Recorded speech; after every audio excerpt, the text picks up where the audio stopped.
Here are the ones that are healthy enough are tapped.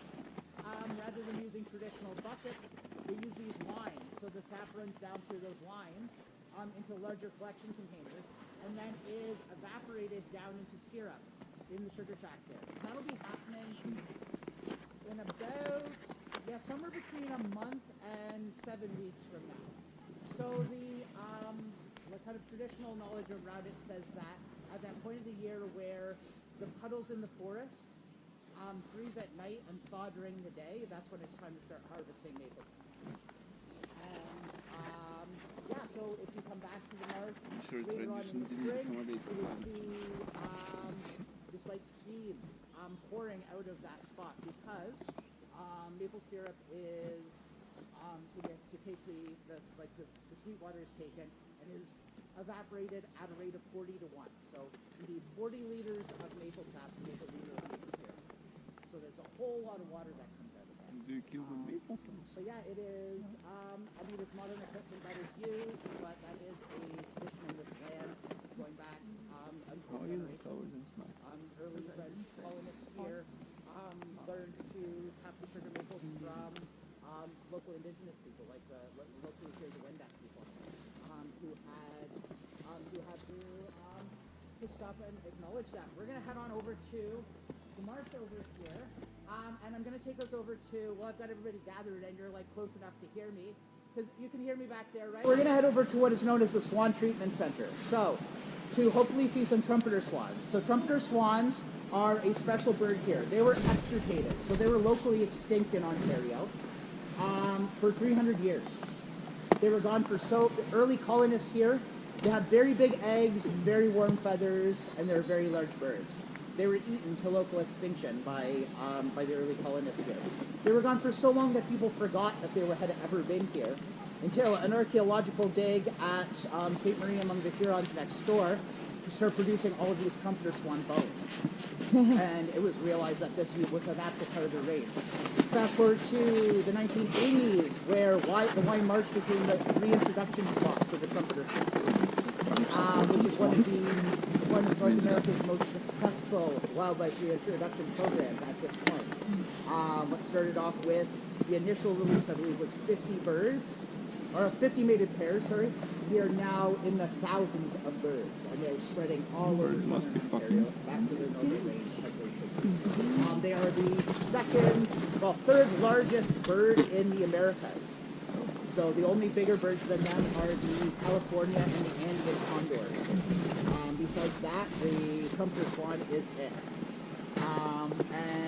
So this is a very special spot where they were introduced. The treatment center is there because of old lead shot from hunting practices before this area was protected. There was all kinds of lead in the water, so and it was having a terrible poisoning effect on the swans in the early introduction days.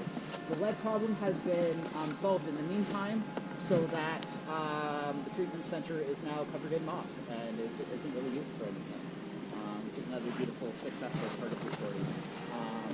Swans like to congregate here in the wintertime, so you'll hopefully get to see Canada's largest bird, and that's just the third largest one in America. And that's what's from?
There's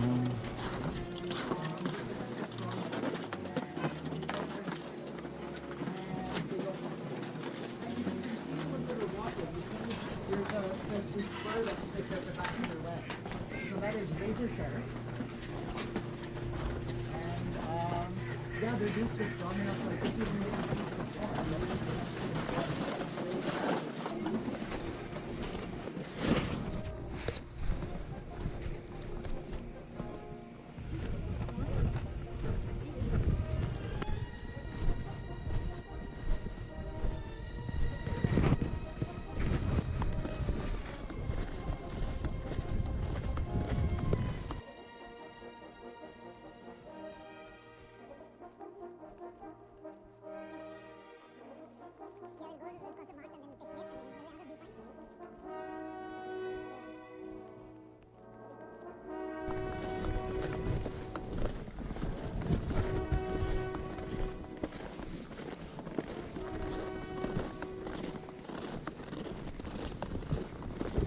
Yeah, we are on the board. It is a bit slippery.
Yeah. Notice them all along here.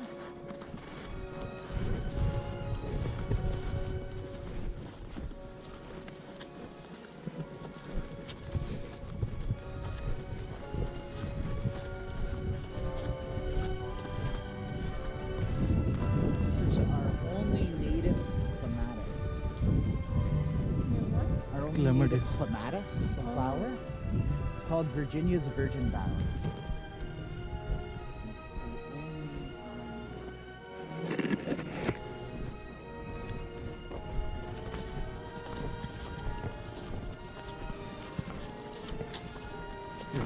Beaver, right? What's that? Yeah, that's the beavers. So they'll cut it part way and then they'll go away and let the trees start to die.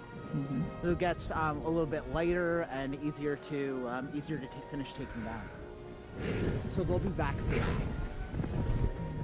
And like that's fairly reasonable. But it will be hard, right? Because it's not in the water, right? What's that? It's not under water, right? So that's why it will be hard. If it like Hard. How do you mean? like it will be hard to chew, right? It's not underwater, like Oh, but I mean they have those teeth, and they have so beavers' teeth grow indefinitely, so they're not like ours. They have their teeth. The enamel on their Yeah. teeth is so thick that their teeth are orange. okay. Because it's like they have an enamel layer that's more than 500 times the thickness of ours, Yeah. and their teeth never stop growing like all rodents. So it's hard, but they'll bite through it. Yeah. And yeah, they'll finish taking it down and Next, take maybe it, next. take it off to wherever they need it. They'll drop trees up to 2 kilometers away, and float them down. But they don't do it now. In the winter? Or yeah? Oh yeah, they'll keep starting them in the winter. They're not generally moving them, but like yeah, this is fairly fresh. Yeah. Yeah.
How much they put binoculars there. Those are all just floating cattail islands in snow right now.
Trail. It looks like mouse.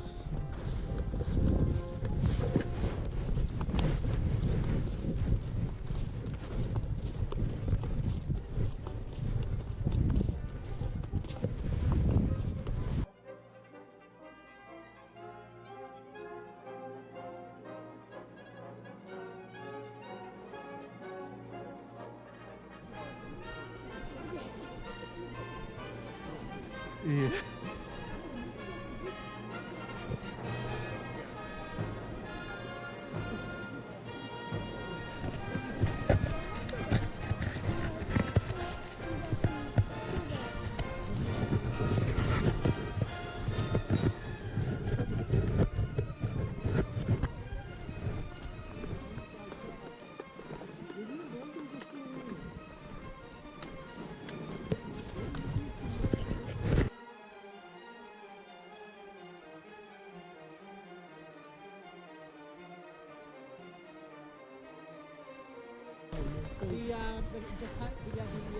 The beaver damage there. The beaver bites. Yeah, you can see how pale that wood is. Yeah. Like that is fresh. You can tell it's all that like.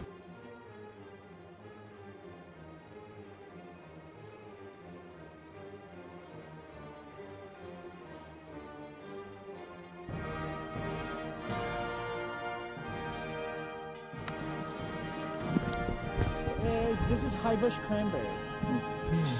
Is it edible? I think so. Yes, it is. It's not the cranberries that you get in the grocery store. That is low bush or bog cranberry. This is high bush cranberry, a much more sour, like almost astringent. But yeah, it is like a very close relative of the low bush or bog cranberry, and it is it's in the viburnum family, which are very common plants, and there are lots of edible berries from members of the most viburnums are edible. Yeah, but again, not edible does not mean tasty. That is like they are sour enough to pucker your mouth. You could maybe like bake a pie or make some jam, but yeah, they are quite. Which is why it's winter, food is scarce, but you notice how they're still on the tree, on the bush, right? So this is high bush cranberry.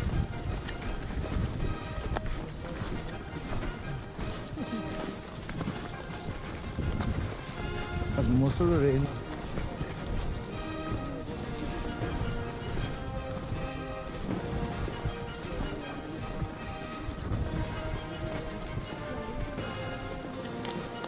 I saw lots of swallows, then yellow birds.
This afternoon, make sure you just don't remember what color it is. After that, we're going to take half an hour for lunch. Then we'll reconvene and get back on and get out onto the other